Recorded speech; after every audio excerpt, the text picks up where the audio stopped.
बार फिर से जाग उठा चंद्रयान 3। दुनिया भर के वैज्ञानिकों में मच गया हड़कंप, जो आज तक दुनिया भर की बड़ी बड़ी स्पेस एजेंसी या नहीं कर पाई थी। भारत के वैज्ञानिकों ने एक बार फिर से वह करके दिखा दिया। चांद की अंधेरी रात बीत चुकी है और चांद पर अब सूर्य का उदय हो चुका है। ऐसे में अब हम सभी के मन में यह सवाल आ रहा है कि क्या हमारा चंद्रयान 3 जाग उठा है या अब कभी नहीं जागेगा। इसरो ने इन सभी सवालों का जवाब दे दिया है और इसरो के वैज्ञानिकों ने बताया कि चंद्रयान 3 ने चंद्रमा पर सोते हुए भी इतिहास रच दिया था। इस वीडियो में आगे जानेंगे कि हमारे चंद्रयान 3 के साथ क्या हुआ, विक्रम लैंडर और प्रज्ञान रोवर की नींद खुली कि नहीं। लेकिन उससे पहले अगर आप भी इसरो के वैज्ञानिकों को सपोर्ट करते हैं तो वीडियो को लाइक कर दीजिए और कमेंट में जय हिंद लिख दीजिए। दोस्तों, जैसा कि हम सभी को पता है कि चंद्रयान 3 को श्रीहरिकोटा के सतीश धवन स्पेस सेंटर से 14 जुलाई को सफलतापूर्वक लॉन्च किया गया था। 40 दिन के लंबे सफर के बाद हमारा विक्रम लैंडर 23 अगस्त को चांद की धरती पर लैंड किया था। विक्रम लैंडर और प्रज्ञान रोवर ने चांद की धरती पर 12 दिनों तक लगातार अपने कार्य को अंजाम दिया, जिसके दौरान इन्होंने बहुत से बड़े बड़े खोजों को अंजाम दिया। इसके बाद 4 सितंबर को चांद पर घोर अंधेरा छा गया। प्रज्ञान रोवर और विक्रम लैंडर की बैटरी को फुल चार्ज करके इन्हें स्लीप मोड में डाल दिया गया था और हम सभी लोग चंद्रमा पर अगले सूर्य उदय का इंतजार कर रहे थे। हमें उम्मीद थी कि 14 दिन बाद जब फिर से चंद्रमा पर सूर्य का उदय होगा, सूर्य की किरणें प्रज्ञान रोवर और विक्रम लैंडर पर पड़ेगी तो एक बार फिर से प्रज्ञान रोवर चंद्रमा की धरती पर चलने लगेगा। इसरो के वैज्ञानिकों ने प्रज्ञान रोवर और विक्रम लैंडर को जगाने के लिए सिग्नल भी भेज चुके हैं।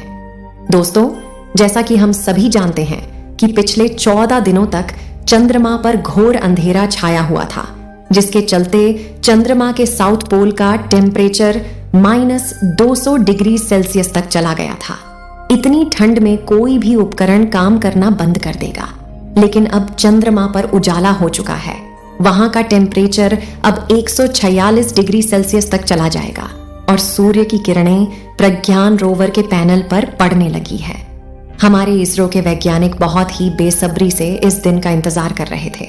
जैसा कि आप सभी को पता होगा कि चंद्रमा पर हमारी पृथ्वी की तरह 24 घंटे का दिन और रात नहीं होता है। चंद्रमा पर 14 दिन की एक रात होती है और दिन दिन का एक दिन होता है, जिसे लूनर डे कहते हैं। हमारा प्रज्ञान रोवर पूरी तरह से सूर्य की एनर्जी से चलता है, इसलिए प्रज्ञान रोवर को 14 दिन तक के लिए डिजाइन किया गया था। लेकिन वैज्ञानिकों को उम्मीद थी कि 14 दिन बाद भी प्रज्ञान रोवर बेकार नहीं होगा और अपने कार्य को आगे भी अंजाम देता रहेगा। चंद्रमा पर अंधेरा होने से पहले ही प्रज्ञान रोवर और विक्रम लैंडर की बैटरी को फुल चार्ज करके उसे स्लीप मोड में डाल दिया गया था। आपको बता दें कि विक्रम लैंडर को स्लीप मोड में तो डाला गया था, लेकिन उसके रिसीवर को ऑन रखा गया था, जिससे पृथ्वी से दोबारा सिग्नल भेजकर विक्रम लैंडर को जगाया जा सके और फिर विक्रम लैंडर प्रज्ञान रोवर को सिग्नल भेजकर उठा दे।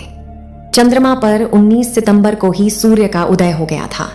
ऐसे में अब आपके मन में ये सवाल आ रहे होंगे कि चांद पर क्या हुआ होगा। क्या प्रज्ञान रोवर चंद्रमा की धरती पर फिर से चलने लगा या नहीं? अगर चलने लगा है तो हमारा प्रज्ञान रोवर चंद्रमा पर कितने दिनों तक रिसर्च करेगा और आगे कौन कौन सी खोजों को अंजाम देगा? दोस्तों, वीडियो में आगे इन सभी सवालों का जवाब जानेंगे, लेकिन उससे पहले आपको हम चंद्रयान 3 के अब तक के सभी कारनामों को दिखा देते हैं, जिसे देखकर दुनिया भर के वैज्ञानिकों के होश उड़ गए थे। 23 अगस्त को विक्रम लैंडर प्रज्ञान रोवर को लेकर चंद्रमा की धरती पर लैंड किया था, जिसके 4 घंटे बाद प्रज्ञान रोवर विक्रम लैंडर से बाहर आता है और एक से बढ़कर एक कारनामों को करके इतिहास रच दिया। सबसे पहले विक्रम लैंडर ने चंद्रमा की धरती का टेम्परेचर बताया। इसके बाद प्रज्ञान रोवर ने चंद्रमा पर कई तत्वों को खोज निकाला, जिसमें aluminium, calcium, iron, chromium, manganese, titanium, silicon और इसके साथ ही ऑक्सीजन को भी खोज निकाला। प्रज्ञान रोवर ने चंद्रमा पर आने वाले भूकंप का पता लगाया। इसके बाद इसरो के वैज्ञानिकों ने विक्रम लैंडर के साथ एक ऐसा कारनामा किया था जिसे देखकर दुनिया भर के वैज्ञानिकों के होश उड़ गए थे। इसरो के वैज्ञानिकों ने विक्रम लैंडर को स्लीप मोड में डालने से पहले विक्रम लैंडर के इंजन को दोबारा से स्टार्ट करके उसे 40 सेंटीमीटर ऊपर हवा में उड़ाकर विक्रम लैंडर को पहले वाले स्थान से हटाकर दूसरे स्थान पर लैंड करवा दिया था। इस कार्य को इसरो के वैज्ञानिकों ने बहुत ही सफलतापूर्वक कर लिया था। ऐसे में अगर अब आने वाले समय में चंद्रमा पर इंसानों को भेजा जाएगा तो वहां से वापस धरती पर आने के लिए दोबारा से उड़ान भरा जा सकता है। अगर आज हम धरती पर बैठकर 3,84,400 किलोमीटर दूर चंद्रमा की दुनिया को देख पा रहे हैं तो यह हमारे इसरो के वैज्ञानिकों की कड़ी मेहनत और हम सभी भारतवासियों के प्यार और सपोर्ट से ही संभव हो पाया है। हम सभी भारतवासियों के लिए यह कितनी गर्व की बात है कि आज हमारे इसरो के वैज्ञानिकों का नाम दुनिया भर के सभी स्पेस एजेंसी में लिया जा रहा है। हमारे इसरो के वैज्ञानिक अब रुकने का नाम नहीं ले रहे हैं। चंद्रमा पर इतिहास रचने के बाद इसरो के वैज्ञानिकों ने हमारे सूर्ययान आदित्य L1 को भी लॉन्च कर दिया है, जो सूर्य की तरफ तेजी से बढ़ रहा है। यह धरती से 15 लाख किलोमीटर दूर जाकर सूर्य के L1 पॉइंट पर स्थापित होगा और वहीं से सूर्य का अध्ययन करेगा। इसके बाद अब हमारे इसरो के वैज्ञानिक गगनयान मिशन को लॉन्च करने की तैयारी में लगे हुए हैं। चलिए दोस्तों, अब यह जानते हैं कि आखिर चंद्रमा की धरती पर क्या हुआ, हमारा प्रज्ञान रोवर उठाया नहीं। दोस्तों, आपको बता दें कि हमारे इसरो के वैज्ञानिकों ने 22 सितंबर को इसरो की स्पेस सेंटर से विक्रम लैंडर के रिसीवर को सिग्नल भेजा था, लेकिन विक्रम लैंडर और प्रज्ञान रोवर ने कोई रिस्पॉन्स नहीं दिया, जिसके कारण इसरो के वैज्ञानिकों ने इसे अगले दिन तक पोस्टपोन कर दिया।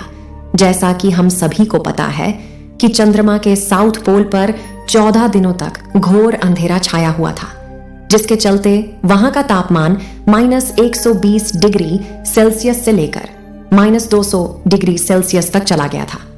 ऐसे में अब कुछ वैज्ञानिकों का मानना है कि हमारा प्रज्ञान रोवर और विक्रम लैंडर खराब हो चुके होंगे और अब कभी नहीं उठेंगे। लेकिन दोस्तों, आपको बता दें कि हमारे इसरो के वैज्ञानिकों ने अभी हार नहीं मानी है। इसरो के वैज्ञानिकों को अभी उम्मीद है कि हमारा प्रज्ञान रोवर और विक्रम लैंडर अभी एक बार फिर से उठता है और चंद्रमा पर कुछ बड़े खोज को अंजाम दे सकता है। हालांकि अब विक्रम लैंडर और प्रज्ञान रोवर के उठने की उम्मीद बहुत ही कम है, लेकिन अगर विक्रम लैंडर और प्रज्ञान रोवर एक बार फिर से उठ खड़े होंगे तो यह हम सभी भारतवासियों के लिए किसी चमत्कार से कम नहीं होगा। और एक बार फिर से इसरो के वैज्ञानिकों का नाम दुनिया भर की बड़ी बड़ी स्पेस एजेंसियों में छा जाएगा। वैज्ञानिकों का कहना है कि इस बार जब प्रज्ञान रोवर उठेगा तो चंद्रमा पर 10 दिनों तक लगातार कार्य कर सकता है और विक्रम लैंडर 12 दिनों तक अपने कार्य को अंजाम दे सकता है। प्रज्ञान रोवर को चंद्रमा की धरती पर 300 मीटर की दूरी को तय करना था, लेकिन कुछ कारणों के चलते सिर्फ 105 मीटर की दूरी को ही तय कर पाया। अगर अब प्रज्ञान रोवर एक बार फिर से उठता है तो बची हुई दूरियों को तय कराया जाएगा। दोस्तों, आपको क्या लगता है, क्या हमारा विक्रम लैंडर और प्रज्ञान रोवर एक बार फिर से चंद्रमा की धरती पर उठ खड़ा होगा? अपनी राय कमेंट में जरूर दें।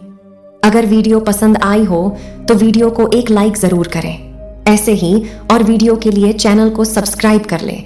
वीडियो को अंत तक देखने के लिए आपका बहुत बहुत धन्यवाद।